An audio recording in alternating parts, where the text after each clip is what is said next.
The year was 2006. The day, a Tuesday, 21st February to be specific. The man, well, none other than Thierry Daniel Henry.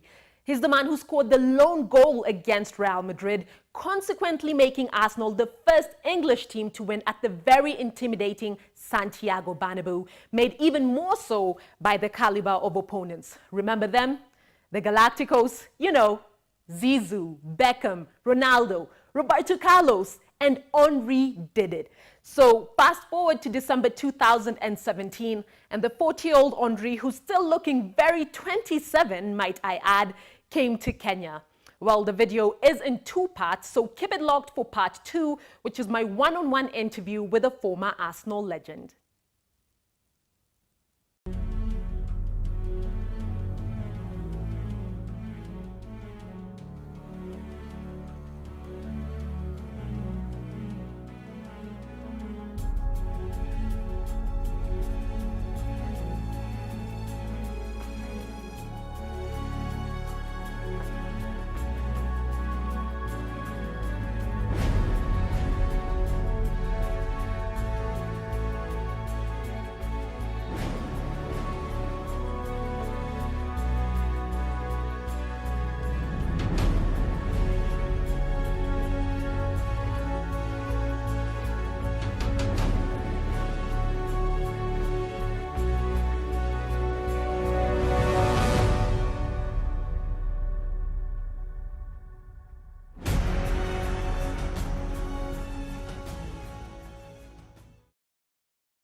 Former Arsenal striker and eternal legend Thierry Henry landed in Kenya at 2 a.m. on a Friday morning, and some 6 hours later, the press was packed in a conference room at a Nairobi hotel waiting for the star's presser. He was in Kenya on a 2-day promotional trip courtesy of the Guinness Made of Black campaign. There was an air of suspense, and the minute a visibly tired Henry walked in, you could just tell everyone knew they were in the presence of greatness.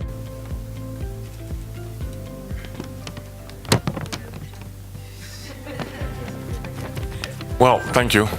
Hi, everyone. Like I said before, listen, I'm very happy to be here. It's my first time in Kenya. The campaign also featured Tabitha Njoroge, a Kenyan female referee who broke down at the point of meeting the former Monaco man. Where I can be, to be in a position. Sorry, can I just a bit? Yes. Okay. Take your time. Take your time. I have time. Take your time. Okay. Just take your time. You sure? Yes. Yes? Yes. Sorry about that. What an inspiration. I mean, I can relate to that. That's one of the most important things. But, you know, we went through different pains, different paths to be able to be successful. Whatever success is going to be, that's up to the individual, obviously. But yes, you do inspire people.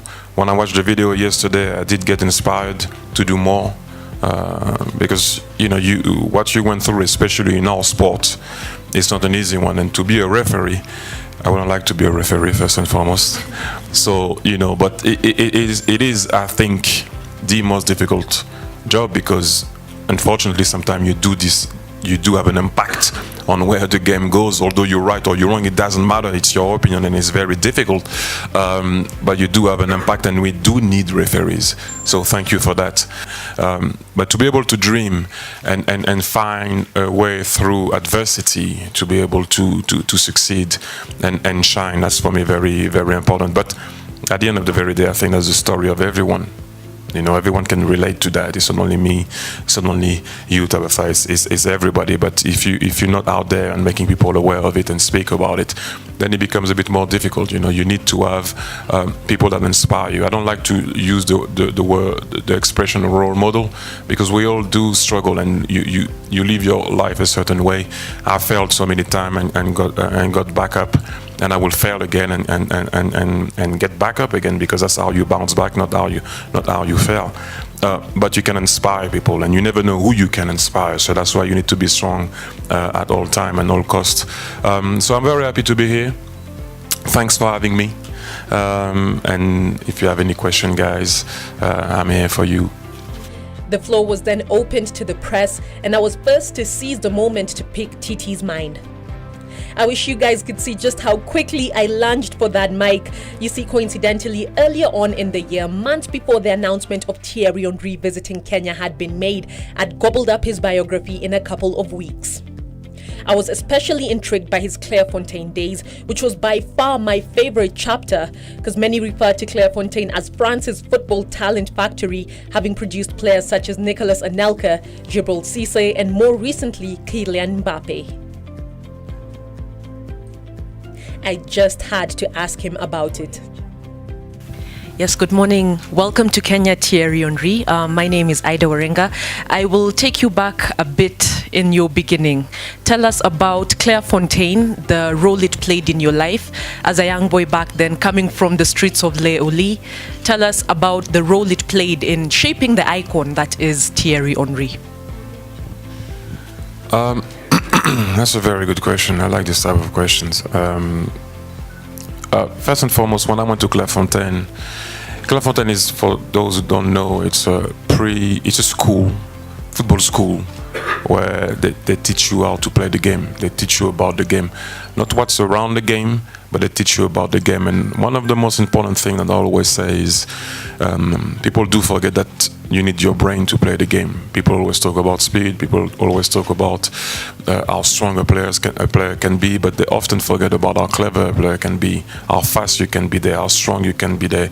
And ultimately, I think that's the most important thing. I always say to my friends, that sends the message to your body, not the other way around. And people do concentrate often on, let's get him stronger, let's get him faster, which is, don't get me wrong, very important.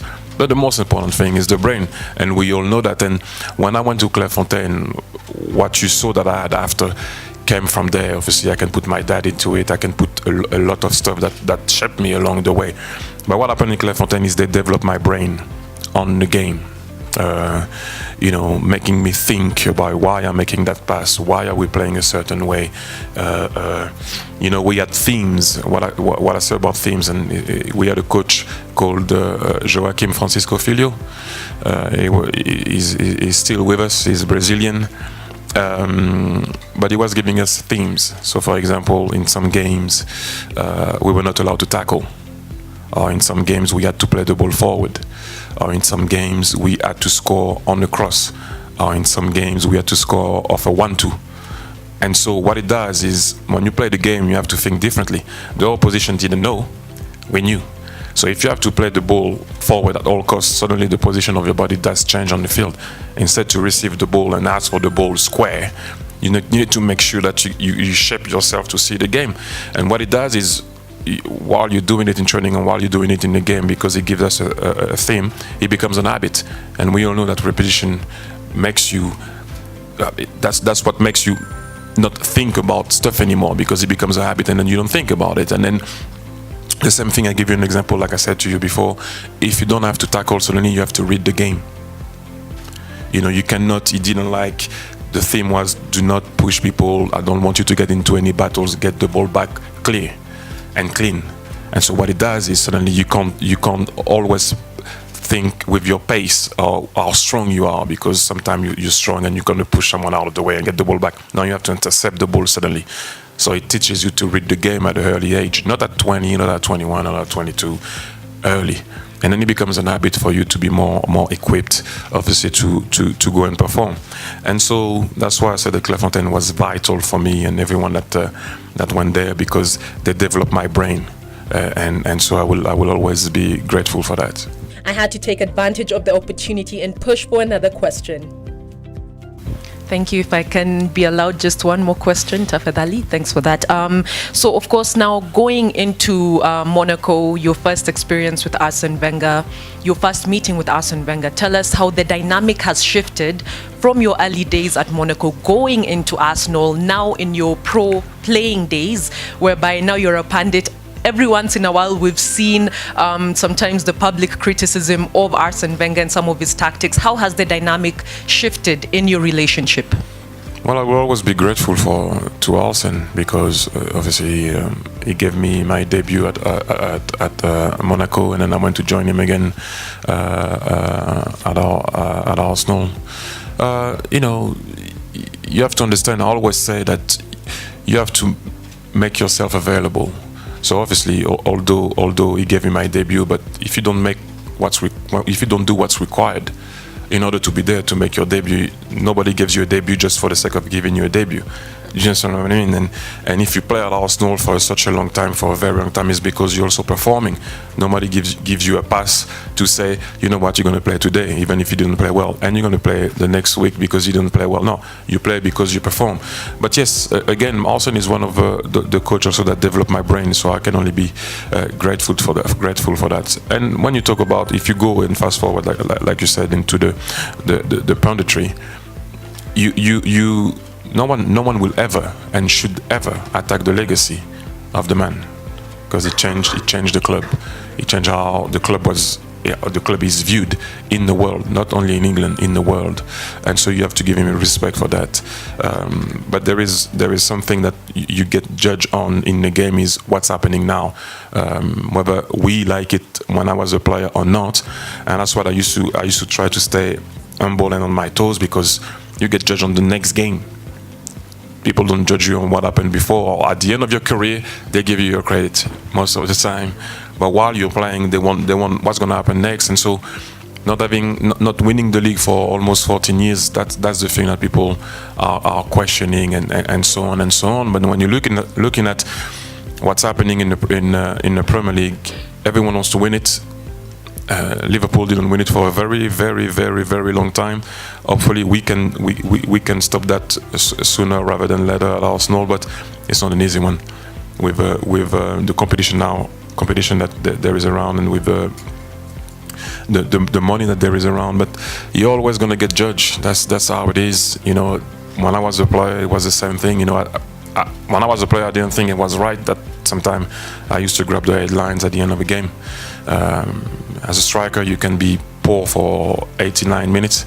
You score the winner, you're a hero, although you didn't play well. And you have some games where you played really well, but you didn't score. People don't want to know about that game, and so that's the way it is. And it's the same way when also the team is not winning. It's you. Suddenly, he's not playing well, and they're not. So it is where it is. Is it easy to deal with? No, it's not easy to deal with, but you have to deal with it, and that's just the way it is. But I think that sometimes people do get confused when they talk about Arsene, because sometimes you're just talking about a game that happened, and if the game wasn't great, people do have to say that the game wasn't great. It's not because I think they don't like us. Well, if I talk about myself, it's not because I don't like Arsenal or you don't like Arsenal. You guys all know that I love Arsenal. But if the game wasn't right, you have to try to say that the game wasn't right. Everyone saw it, but the legacy that the man has at the club is untouchable, and that I think that's where people sometimes go a bit too far with that. But when you do have to analyze a game, you do have to analyze a game. The 40-year-old Sky Sports pundit answered a few more questions from the press. What does he think of Kenyan and Tottenham Spurs man Victor Wanyama, and who is his favorite African player of all time? Have a look. Well, I saw him when he arrived at Southampton. I didn't know much about him, in all fairness, and the way he was playing there, I was looking at him, and I was like, although I saw him play a bit before, but I wasn't really watching the games that he was playing before. But when he arrived in the Premier League, that's when you tend to watch and see what a player can do, because then we arrive to reality. That's not an easy league, and so he arrived there, performing well, playing very well. People were talking about him going to some big clubs. Then he went to Tottenham, and I think I mentioned it last season. I think he's the unsung hero. But people playing in this position, unfortunately, do not, apart from N'Golo Kante recently, and Makelele back in the days, and Roy Keane and Patrick Vieira. But when you play as a holding midfielder, it's when you don't play that suddenly people do realize what you were doing. We had the same thing with Gilberto Silva at one point. We always used to say at Arsenal that how important it is, and the fans couldn't get it. And when he didn't play, they started to see what he was doing. And so sometimes not playing you want to play, don't get me wrong, and I'm sure he would prefer to be on the field and perform, but sometimes not playing is one of the, in bracket, best thing, because people are actually realizing what he was doing, and I think they miss him at the minute. Although some guys are there, Dembele is there, Winks is there, you have other players that are playing in that central position, Eric Dyer, but I think Victor Wanyama offers something more with that power, the way he drives, the way he loves to defend, and last year he started to score some goals also. That's something that was coming on. Unfortunately for him, he couldn't carry that momentum because he got injured, as you mentioned. But you guys should be proud of what he's doing. You know, not for the first time you have a Kenyan guy doing well there. His big brother was also there doing what he was doing. I remember Oliesh playing for Nantes in France and Ajaccio. We have one in the national team, Divock Origi, playing for us. You have the Olsen brothers that are half Kenyan. I'm sure you guys know that. So yes, but obviously I think the one that people mention the most at the minute is Victor Wanyama, and you should be proud of him and what he's doing. And yes, I still believe he's an unsung hero because of what I mentioned before, because people tend always to go to the guy that scores goals or gives an assist, or the captain, or the guy that we talk the most about. And I think N'Golo Kante changed that a bit with Makelele, where they made that position fashionable, if I can say, and Wanyama is doing that. Yeah, I think for me, as a youngster, the guy that I used to look up to when I was young, apart from the French team, because you're gonna look at the French players and Tigana and Platini and Giroud. So obviously you're talking about African players. George Weah for me was from another planet. George Weah was a special player. I mean, I don't know if any of you guys saw George Weah play. If you didn't, you missed something. If you didn't see George Weah, then you missed something. He was so powerful. Technique. He was one of the first striker with Romario, but just to say, one of the first striker that I saw taking the ball from the halfway line with that power and that technique, and just going past people for fun. Again, I repeat, that I saw. I'm not saying it was the only one at the time. So that I saw, because I didn't see everybody at the time. We couldn't see every game, so because he was playing in France. So, but he was just him, and I would say I will give another one. Abedi Pelé. Abedi Pelé was good also. Yeah, the dad of Jordan Ayew and Andre Ayew. He was very good. He was playing for a team that I supported as a youngster, and he was outstanding. But George Weah will be for me the one, and I missed him at Monaco, because when I arrived he went to Paris Saint-Germain, and I didn't get the chance to play with. We used to call him in France Mr. George. Next up in a packed schedule for Henry was a soccer clinic at the Ruaraka grounds, where he'd get to meet and interact with Kenya's budding footballers. Well, it wasn't just those playing the game who were waiting for the star. Those who've played the game and are legends in their own right, such as Kenyan former footballer Joe Kadenge, were also in attendance.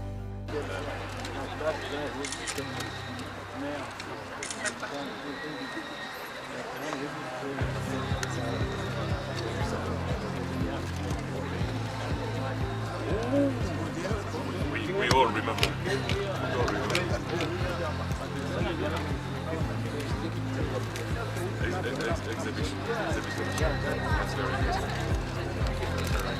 Na tena kuna marafiki zengi, tena wachezaji wengi ambao nilikuwa napenda. For example, huyu ambaye amekuja kutembelea Kenya, huyu Henry. Henry was my favorite player wakati alikuwa top player, wakati alikuwa anachezea Arsenal. Henry alikuwa good player, let's face it, alikuwa mchezaji mzuri na nilikuwa nampenda. Hata wakati nimesikia anakuja Kenya, nikaona mpaka nimuoneko tu. Kumuona tu. The soccer clinic was a success, with many people simply in awe and wanting a selfie with the invincible, while others did the most in trying to shine the spotlight on themselves with the hopes that Thierry would remember them. I have plenty of things already to see. Please, many, even the Dreamcast. I knew you in the first. I knew you in the first chewing gum promotion in 1998 World Cup. Later you came to Arsenal. From today. Okay, take a picture, bro. Take a picture. Others didn't need to try too hard though, as they simply caught TT's attention by just being themselves. I just want to say something about the team that we talked about before. Actually, I want him to come. I don't know his name. Number 4. Well, you'll get to know much more about that in the second installment of this video. Look out for my one-on-one interview with Thierry Henry in part 2, where he tells me about his toughest African opponent as well as what he thinks of the current Arsenal squad.